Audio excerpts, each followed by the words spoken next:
नमस्ते, म रन्जु रेसिपीबाट मैले चाहिँ आज यो पास्ता अन्डा पास्ता लिएर आएको छु। हेरिदिनु होला है। मैले सबै काटेर रेडी पारेँ। यो क्याप्सिकम, यो अन्डा, अनि यो प्याज र टमाटर, अनि यो चाहिँ पास्ता। मैले चाहिँ अन्डा पास्ता लिएर आएको छु। अनि आज मैले पानीमा राखेको छु है त। पानी उसिसकेको छ। मैले तेल पनि यहाँ हालेको छु। मैले तेल चाहिँ देखाउन लाग्छु होइन। त्यस पछाडि म पास्ता हाल्छु।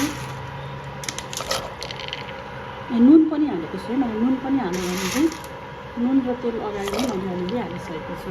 पास्ता चाहिँ उम्लिराखेको छ र अब यसमा चाहिँ म पास्ताको लागि बनाउँदैछु है। पास्ता अब तेल हालेँ सुरुमा।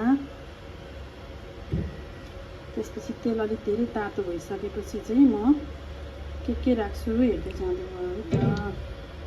सुरु गरेँ पास्ता बनाउन। सुरुमा मैले प्याज राख्छु।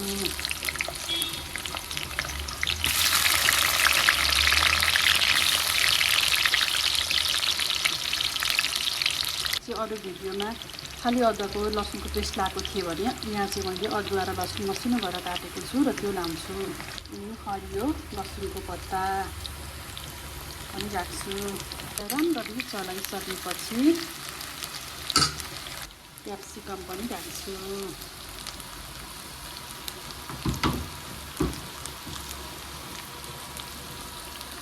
त्यसलाई मजाले म मिक्स गरिदिन्छु र राम्ररी भुट्छु। यतिको भइसकेपछि म टमाटर पनि राखिदिन्छु।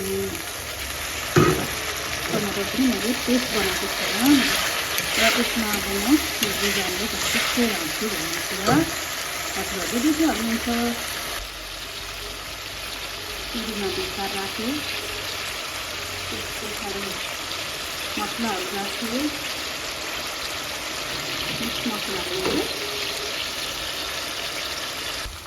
त्यस पछाडि जिराको धुलो पनि राख्छु।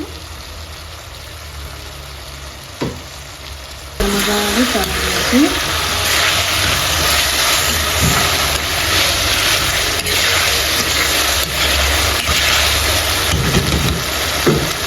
भइसकेपछि अब यसमा म नुन पनि हाल्छु र स्वाद अनुसार। कतिको धेरै थोर पकाइएको छ, कतिको धेरै खान सकिन्छ।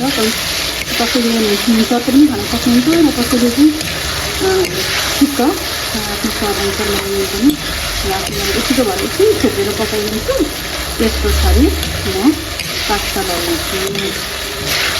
अनि यतिको भएपछि चाहिँ म अब पास्ता पनि राखिदिन्छु।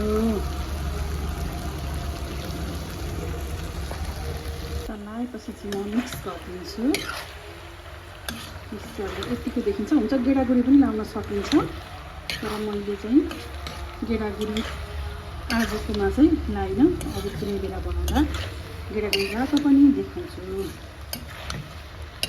यतिको भएर म मिक्स गर्दैछु। त्यसको लागि चाहिँ अब यहाँ तेल हाल्दैछु।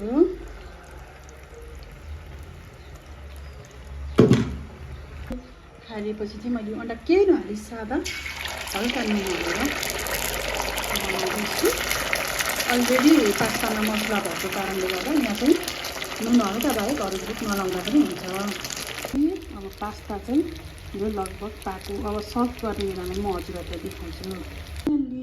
मैले पास्ता चाहिँ यस्तो बनाएँ। अनि हजुरहरूले कसरी बनाएर खानुहुन्छ कमेन्ट गरिदिनु। मेरो चाहिँ यस्तो भयो फाइनल लुक। यो चाहिँ पाकिसक्यो।